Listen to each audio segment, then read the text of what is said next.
बिस्मिल्लाहिर्रहमानिर्रहीम, अस्सलाम वालेकुम। कुछ भी संभल नहीं रहा, हालात कंट्रोल नहीं हो रहे, कोशिश बड़ी है हुकूमत की उम्मीदों पर काजी फाइज ईसा साहब पूरे नहीं उतर पा रहे। जिस तरह हुकूमत अवाम की उम्मीदों पर क्या पूरा उतरे, इस अवाम को तो इस हुकूमत से कोई उम्मीद ही बाकी नहीं रही।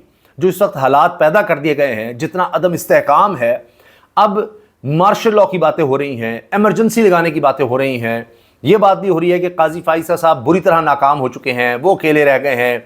हुकूमत ने जो सोच रखा था कि जी 3 साल की उनको एक्सटेंशन दे देंगे, मामला जो हैं इसी तरह चलते रहेंगे, वो भी होता नज़र नहीं आ रहा। इमरान खान की मकबूलियत दिन ब दिन बढ़ रही है, केसेस उनके खिलाफ नए बनाने की कोशिश हो रही है, लेकिन नज़र आ रहा है कि ये केसेस भी नहीं चल पाएंगे, मसला वहीं का वहीं है। अब हाल ये हो गया है, खुद जो हुकूमत में बैठे हैं, बिठाए गए हैं, वो अवाम के सामने क्या आएंगे, अवाम को क्या फेस करेंगे, वो अपने लोगों के सामने नहीं आ पा रहे। मियां नवाज शरीफ पार्लिमानी पार्टी के इजलास तक में नहीं आते।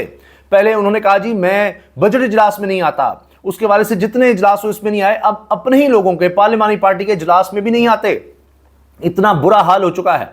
और जनाब बस समधी साहब को डिप्टी प्राइम मिनिस्टर बनाया हुआ है, मरीम साहिबा को बेटी को वज़ीर आला, भाई को वज़ीर आज़म, शहबाज शरीफ नहीं हुकूमत में पूरी तरह है, लेकिन लोगों का सामना तक नहीं कर पाते। ये हाल है। पहले आप खबरें देखिए और उसके बाद मैं इस पर आपसे बात करूंगा कि जी किस तरह से अब ये मार्शल लॉ और इमरजेंसी की बात हो रही है, इस पर क्या बात हो रही है, क्यों ये बातें की जा रही हैं, इस पर भी आएंगे। लेकिन आप हाल देखें, अवाम का इस कदर बुरा हाल हो चुका है कि दिन की 4 बड़ी खबरें आप देखिए, 4 बड़ी खबरें, और उससे आप अंदाज़ा लगाइए कि सूरत हाल क्या है। किस्मत खान साहब ने लिखा है, ये बड़े अच्छे साफ़ी हैं, बड़े ज़बरदस्त रिसर्चर हैं। 4 खबरें।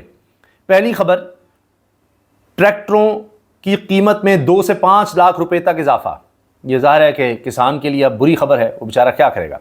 दूसरी खबर, कमर्शियल, ज़रई और बड़े सार्फिन के लिए बिजली मजीद महंगी। कमर्शियल 77.15 रुपए, ज़रई 46.83 रुपए फी यूनिट हो जाएगी। तीसरी खबर, आटे पर विद होल्डिंग टैक्स। तीनों खबरें अवाम को ज़िबा करने वाली, अवाम का माशी कत्ल करने वाली, अवाम का बुरा हाल करने वाली। बिजली महंगी, ट्रैक्टर महंगा, विद होल्डिंग टैक्स लगा दिया, आटे पर भी, आटा भी महंगा।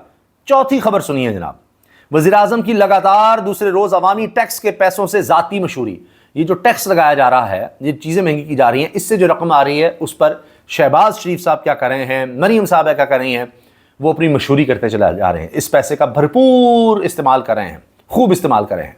यहाँ से आप तरजीहात देखिए, मुल्क क्या चलेगा, कैसे चलेगा।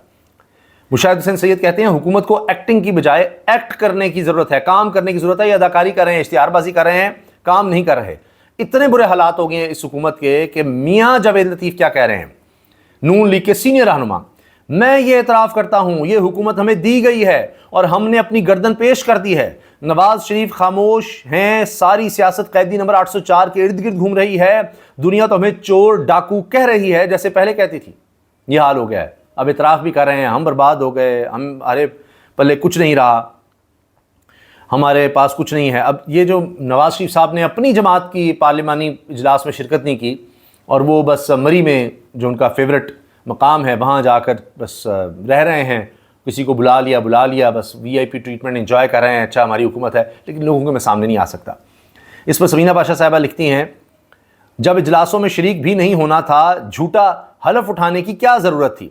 जेल में कैंसर की मरीज़ा बूढ़ी औरत से हारा हुआ शख्स। तारिक अजीज़ साहब साफ़ियाँ लिखते हैं, मुस्लिम लीग नून पार्लिमानी पार्टी इजलास, 10 दर्जन के लगभग अरकान असम्बली में से किसी ने बिजली बिलों, महंगाई पर बात ना की। वज़ीर आज़म की तारीफ में एक दूसरे से सबकत ले जाने की कोशिश। खातून रुकन का वज़ीर आज़म पर किताब लिखने का ऐलान कि जी शहबाज शरीफ साहब ने जो इस कौम के साथ किया है ना 2 साल में, कोई महंगाई की बात नहीं, उनको अपने काम लगे हुए हैं, उनको अपनी चीज़ें चाहिए, अपने फंड्स चाहिए। तो खातून रुकन कह रही जी आप पर तो किताब लिखनी चाहिए, जो 2 साल में पाकिस्तान का आपने हाल किया, क्या कमाल है, ऐसा वज़ीर आज़म कहीं मिलेगा। ये हो रहा है। अब अपोजिशन के दीगर लोग क्या कह रहे हैं, आप ये देखें कि आफ्ताब शेरपाओ कौमी वतन पार्टी के चेयरमैन कहते हैं सियासत में सिर्फ इमरान खान और एस्टैब्लिशमेंट है, बाकी किसी की कोई अहमियत ही नहीं है। ये उन्होंने सीनियर साफ़ी लिहाज अली से गुफ्तगू करते हुए बात कही है। काशिफ वासी कह रहे हैं वक्त आने पर यह फैसला ज़रूर कर लिया जाएगा कि इमरान खान पार्टी को कॉल देंगे, अब सड़कों पर निकलो, जब इमरान खान को लगेगा सारी कश्तियां जला दो तो फिर सब सड़कों पर निकल आएंगे। काशिफ वासी कह रहे हैं فواد چودھری صاحب کہتے ہیں جی آج نہیں تو کل تو اسمبلیوں سے استعفیٰ تحریک انصاف دے گی، اور جب وہ استعفیٰ دے گی 80% قوم ان کے پیچھے کھڑی ہوگی۔ بہرحال یہ فواد چودھری کا کہنا ہے۔ عمران خان صاحب ابھی اس بارے میں سوچ رہے نہیں سوچ رہے، مشکل لگ رہا ہے کیونکہ پہلے بھی انہوں نے استعفے دیے تھے، اس کے بعد دیکھ لیجیے کیا ہو گیا۔ مگر بہرحال حالات یہ ہیں کہ جی اسمبلیاں چھوڑ دو، اسمبلیوں میں کچھ بچا نہیں، نہ حکومت چل رہی ہے، نہ پارلیمان چل رہی ہے، نہ آئین ہے، نہ انسانی حقوق ہیں۔ عدالتوں میں جو کچھ ہو رہا ہے، آپ دیکھیے کہ وہ حلقے جیسی کھلتے نظر آئے، مینڈیٹ کی واپسی ہونے لگی، تو ایک دفعہ پھر چیف جسٹس اسلام آباد ہائی کورٹ عامر فاروق صاحب نے جسٹس جہانگیری کی کورٹ میں سٹے دے دیا کہ جی ہاں جی یہ ٹرائل نہیں ہو سکتا۔ وہ حلقے جو 3 قومی اسمبلی کے نون لیگ کو دلوائے گئے تھے جعلی فارم 47 پر، تاکہ وہ وہیں رہیں، ورنہ تو سارا کچھ تلپٹ ہو جانا تھا۔ تو نظام کیا چلے گا؟ جنہوں نے ووٹ دیا ہے، جن کو مینڈیٹ ملا ہے، ان کو اقتدار اگر نہیں دیا جاتا تو یہی ہے چوہے بلی کا کھیل، وہ وہاں سے نہ پکڑے جائیں، وہاں سے نہ پکڑے جائیں، یہ کر دو وہ کر دو، بس یہی بھاگم دوڑ ہو رہی ہے اپنا اقتدار بچانے کی۔ اور اس میں جناب عوام پس رہے ہیں، ملک کا برا حال ہے، کوئی چیز سیدھی نہیں ہو رہی۔ تو اس وجہ سے اب جناب مارشل لاء کی باتیں ہو رہی ہیں اور لوگوں کے صبر کا پیمانہ لبریز ہوتا جا رہا ہے، اور اس کی ایک جھلک یہ ہے کہ بڑی تعداد میں وکلاء نے سپریم کورٹ کا رخ کر لیا، دھاوا بول دیا، احاطے میں چلے گئے، سپریم کورٹ کے احاطے میں جا کر گو قاضی گو کے نعرے لگا دیے، گو قاضی گو کے شیم شیم اور پتہ نہیں کیا کہ عمران خان زندہ باد کے نعرے لگا دیے۔ یہ انصاف لائر فورم کے وکلاء نے سپریم کورٹ کے احاطے میں داخل ہو کر نعرے لگائے ہیں گو قاضی گو کے۔ اس کے علاوہ انہوں نے جو احتجاج کیا وہ عمران خان کی رہائی کے لیے تھا، اور پارلیمنٹ ہاؤس سے شروع کیا اور بڑی تعداد میں وہاں پر گئے اور سپریم کورٹ کے اندر جناب وہ احاطے تک پہنچ گئے، اور یہ ان کا احتجاجی مارچ تھا۔ بڑے جذباتی تھے، بڑی جذباتی تقریریں ہوئی ہیں۔ محمد مالک صاحب سینئر صحافی ہیں، وہ کہہ رہے ہیں کہ جی یہ اس وقت مارشل لاء کی کیفیت نظر آ رہی ہے، حالات اس طرف جاتے دکھائی دے رہے ہیں، اور ملک میں مارشل لاء یا ایمرجنسی لگ سکتی ہے۔ اس وقت مسٹرسٹ بہت ہے، لوگ کہتے ہیں یہ مارشل لاء کا زمانہ نہیں، جب مشرف نے مارشل لاء لگایا تھا تب خزانے میں 400 ملین سے بھی کم پیسے تھے، اب اگر مارشل لاء لگتا ہے تو ملک ہار جائے گا۔ وہ کہہ رہے ہیں کہ جی اس ملک میں کبھی بھی کچھ ہو سکتا ہے۔ بہت سے لوگ کہتے ہیں نہیں حالات نہیں، حالات کہتے ہیں جب ہونا ہوتا ہے ہو جاتا ہے، اور اگر یہ ہو گیا کیونکہ اس وقت مسٹرسٹ ہے، عمران خان اپنی پوزیشن پر ہیں، اسٹیبلشمنٹ اپنی پوزیشن پر ہے، تو اگر کچھ ہوا تو ملک ہار جائے گا، سب کا نقصان ہوگا، کسی کا کوئی فائدہ نہیں ہوگا۔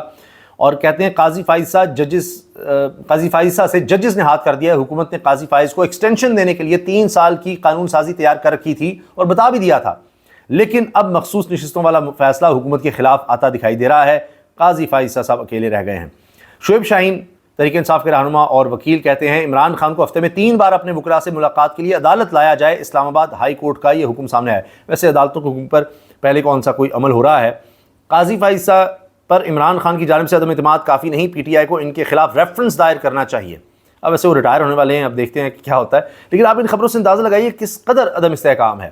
جسٹس عانیہ لینم نے لاہور ہائی کورٹ کی پہلی خاتون چیف جسٹس کا حلف اٹھایا اور رجسٹرار اس خاتون کو لگایا جنہوں نے خواتین کو بھی سزائیں دی ہیں، یہ انسداد دہشت گردی عدالت ابھر گل صاحبہ، ان کو لگا دیا ہے۔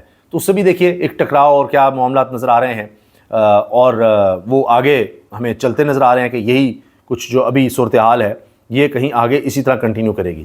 تو آپ سوچیں اتنا ٹکراؤ، اتنا عدم استحکام، اس کے ساتھ ملک کس طرف جائے گا، کیا حالات بنیں گے؟ تو یہ اس وقت صورتحال ہے کہ جی ایمرجنسی اور مارشل لاء کی باتیں ہو رہی ہیں کہ جناب وہ قاضی فائز صاحب سے چیزیں کنٹرول نہیں ہو رہی، پھر وہ حلقے کھلتے ہیں تو اس کو بچاؤ۔ تو جب حالات اس نیچ پر پہنچ جائیں گے کہ آئی ایم ایف سے ڈیل کر کے بھی کنٹرول نہیں ہوں گے، تو پھر یہی ہے کہ جناب کوئی ایمرجنسی لگا دی جائے، مارشل لاء لگایا جائے، کہ شاید اس کے بعد یہ ہو کہ اس حکومت کا تو بالکل ہی کام خراب ہو چکا ہے، تو کسی طرح سے لوگوں کو نظر آئے کہ اچھا حکومت پر غصہ تھا، نہیں اب کچھ ٹھیک ہو جائے گا، اب کچھ ٹھیک ہو جائے گا۔ لیکن مالک صاحب کہہ رہے ہیں کہ اس سے مزید کیا ہوگا، کیونکہ ہار اس میں سب کی ہوگی۔